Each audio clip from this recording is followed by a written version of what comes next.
entrevista ao programa Poder em Foco do SBT, exibida na madrugada desta segunda-feira, o presidente Jair Bolsonaro disse que Lula não é cabo eleitoral para mais ninguém. Abro aspas. Quando eu andava pelo Brasil na pré-campanha, era recebido em aeroportos por milhares de pessoas. Agora, o Lula, nas suas poucas andanças, é criticado e vaiado. Eu acredito que o Lula já é uma carta fora do baralho. Questionado se seria candidato à reeleição em 2022, Bolsonaro lembrou que durante a campanha de 2018 havia afirmado que não concorreria a um segundo mandato caso fosse aprovada uma reforma política no país. Abro aspas novamente. Como isso nós sabemos que não vai acontecer, se eu estiver bem, eu disputo. Quem não gostou dessa declaração sobre Lula foi Gleisi Hoffmann, aspas para a presidente do PT.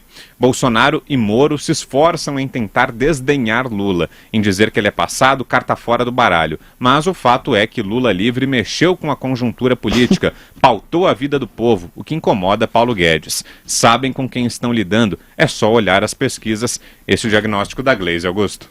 Olha aqui, o problema do Lula é o seguinte, eu nunca vi um líder popular que não pode se apresentar para multidões que não sejam domadas, que não estejam domesticadas. O Lula, a última entrevista que ele deu para jornalistas independentes foi em 2005, eu participei porque era uma entrevista que reuniu, era uma data, se não me engano, o Roda Viva estava completando 18 anos, era uma data redonda, ou a 1000ª entrevista, não me lembro. Mas ele reuniu os ex-apresentadores do Roda Viva e eu tinha apresentado no começo o programa, que depois eu voltei a apresentar.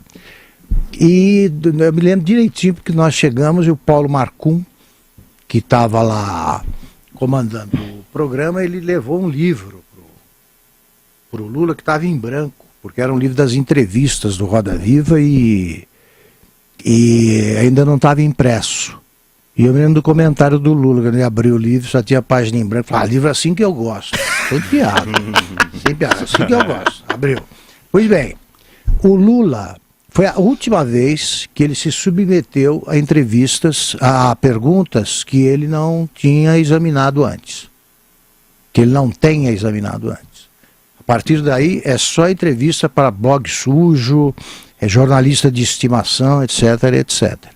E não se expõe a aparições diante de multidões, repito, não domesticadas, desde 2007, quando ele foi vaiado na abertura dos Jogos Pan-Americanos no Rio de Janeiro. Nunca mais ele fez um discurso sem saber quem é que estaria presente. É filtrada a plateia. Isso é líder popular? Eu acho que líder popular sobrevive ao que eu chamo de teste do viaduto. Atravessa o viaduto do chá sem aviso, sem segurança e sozinho, vai de ponta a ponta para ver a reação da multidão.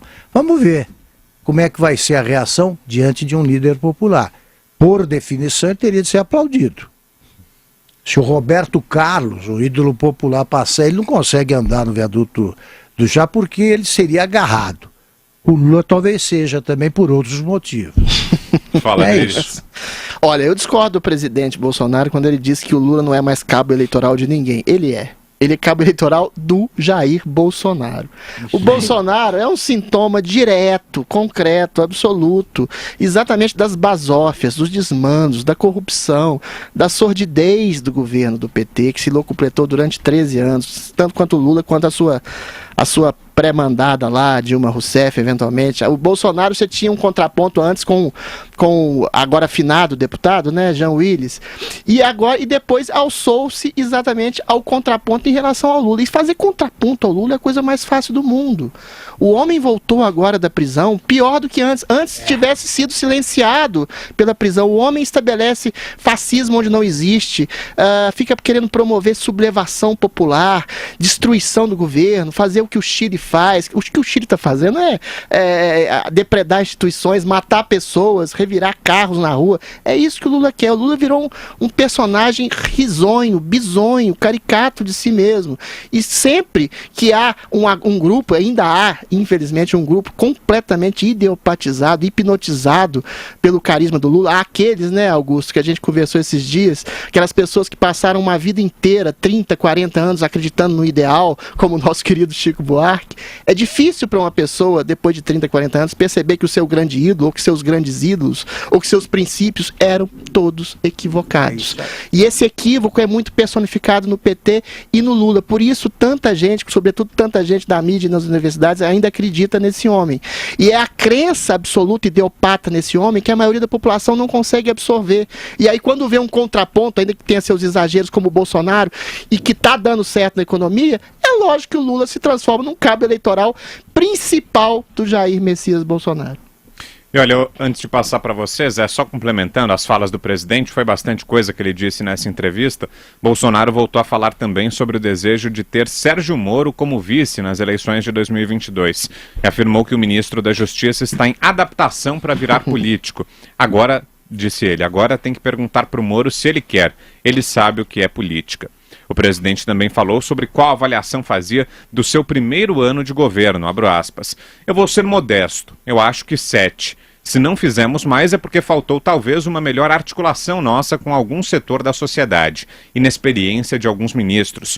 E continuou. Quem joga, quem entra em campo, são eles, os ministros. Eu sou técnico de time de futebol. Agora estamos perfeitamente afinados e creio que nós podemos pegar, em 2020, uma nota 8. No Palácio da Alvorada, Bolsonaro chegou a dizer que Abraham Weintraub, precisa dar uma calibrada em seus discursos nas redes sociais, mas avaliou que o MEC melhorou com ele. Depois, Bolsonaro admitiu que algumas de suas declarações são mais controversas e acabam gerando grande repercussão e até instabilidade. Abro aspas. São forças de expressão. Devem ser evitadas? Devem, sim, mas eu de vez em quando escorrego. Eu estava lá em Palmas e falei, se um ministro meu for pego em corrupção, eu boto no pau de arara. Eu usei uma força de expressão inadequada. Quer que eu faça o quê? Devo ser cassado por causa disso? Devo responder a um processo de impeachment por causa disso? Agora, se eu tivesse falado em carro-bomba, que é a especialidade da esquerda, eu poderia ter falado em carro-bomba. Foi aí o que disse o presidente Jair Bolsonaro. Vai lá, Zé Maria. Pois essa entrevista foi boa porque traz ali um Jair Bolsonaro assim, muito aberto, ele não se recusa a responder às perguntas, e isso é importante até para que nós possamos entender a personalidade Bolsonaro. Ele disse que o Lula é carta fora do baralho, eu concordo plenamente com a Adriles, os dois se transformaram ali em codependentes, é o que eu chamava o PSDB e PT antigamente. Agora é Bolsonaro, e isso é cientificamente comprovado, porque quando um cresce na pesquisa, o outro também. E o PT acabou transformando a sua bandeira, porque não existe mais, apenas em bandeira de adversário do Bolsonaro e pronto. Não faz absolutamente nenhuma defesa, a não ser soltar bandidos da cadeia e ser adversário de Jair Bolsonaro. Então eu acho que há essa codependência e os dois devem ir para o segundo turno, se continuar assim, e isso não é pouco.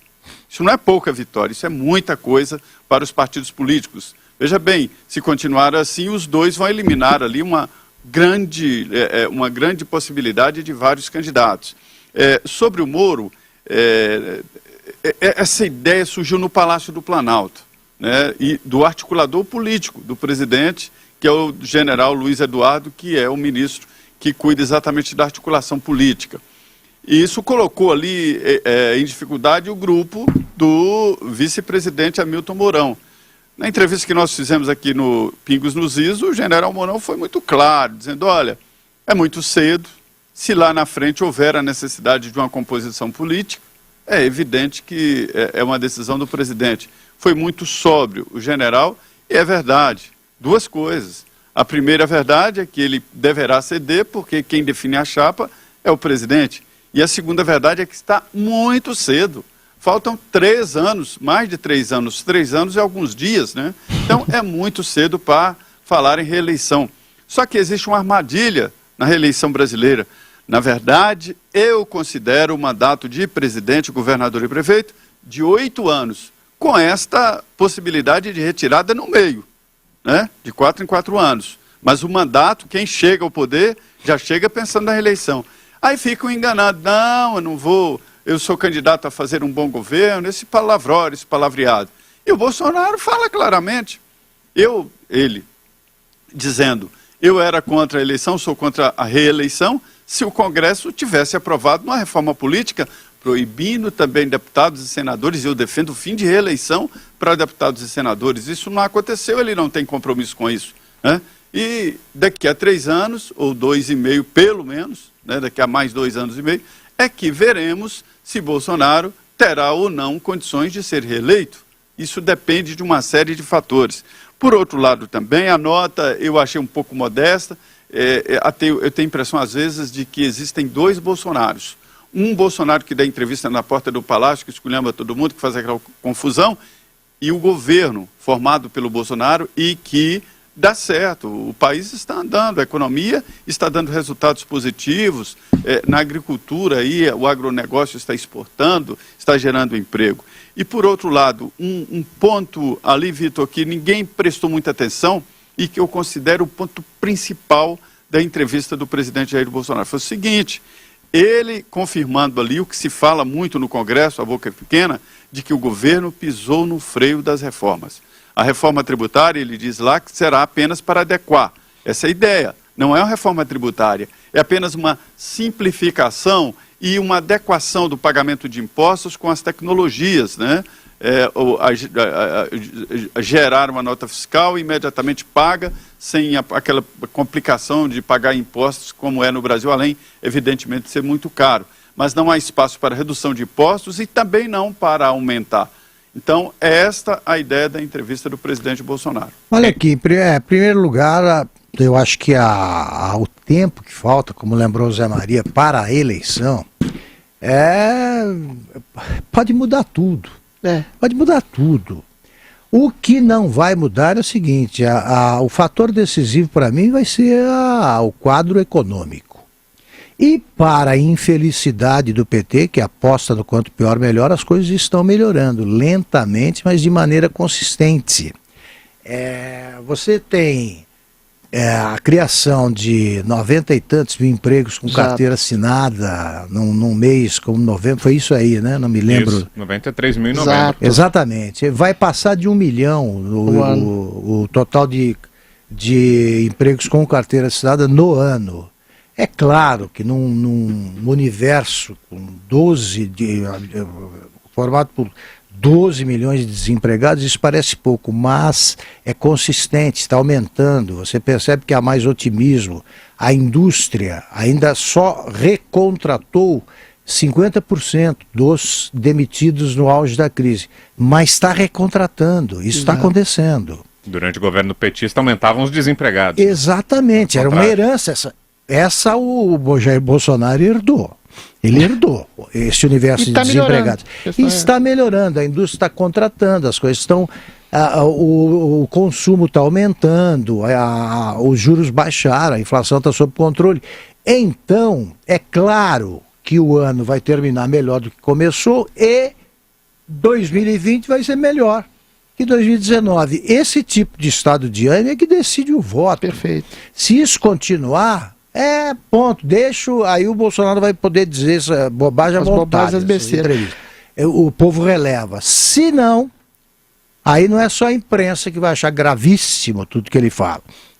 Durar no pau de arara, se você não entender que isso aí, ele até diz força de expressão, é uma imagem que você usa, agora, meu Deus, tá bom, não é a mais adequada, mas isso aí vira manchete, é uma bobagem. Gente, a gente tem que lembrar que o Fernando Henrique Cardoso foi reeleito com crescimento zero de economia. O Lula foi eleito no auge do escândalo do Mensalão, com a ligeira recuperação econômica. O Bolsonaro... O mundo em desenvolvimento, tudo favorável. O mundo em desenvolvimento, exatamente, no auge do escândalo do Mensalão, ainda por cima. O Bolsonaro foi eleito com um tripé simples: combate à corrupção, não há até então nenhuma denúncia frontal de corrupção ao núcleo do governo, envolvendo o governo 1º de janeiro, rigorosamente nenhuma. Segurança pública, 22% de redução de homicídios. Líderes do PCC isolados em presídios federais. Maior controle das fronteiras.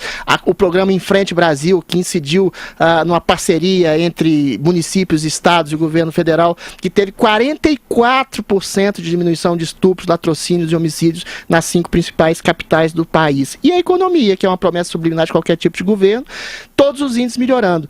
Para o Bolsonaro ser reeleito, simplesmente basta continuar aquilo que está. Para desespero da oposição, eu daria uma nota 7,5. O meio, justamente, são as basófias da oposição que criam um fascismo imaginário. Simplesmente numas bobagens que o Bolsonaro, eventualmente, imagens retóricas que ele diz. Ou seja, o governo está dando certo. Não é que ele tem tudo para dar certo. Está dando certo no principal escopo. E o principal escopo, o principal pilar de um governo é a economia, é bem-estar econômico. É a satisfação com o bolso, a satisfação com o emprego, com o trabalho remunerado, com o melhor empreendedorismo. Tudo isso está acontecendo nesse governo para desespero dos garantistas da impunidade e dos oposicionistas meio malucos, meio esquizofrênicos como o Lula, que enxergam fascismo em todo canto, menos no próprio nariz.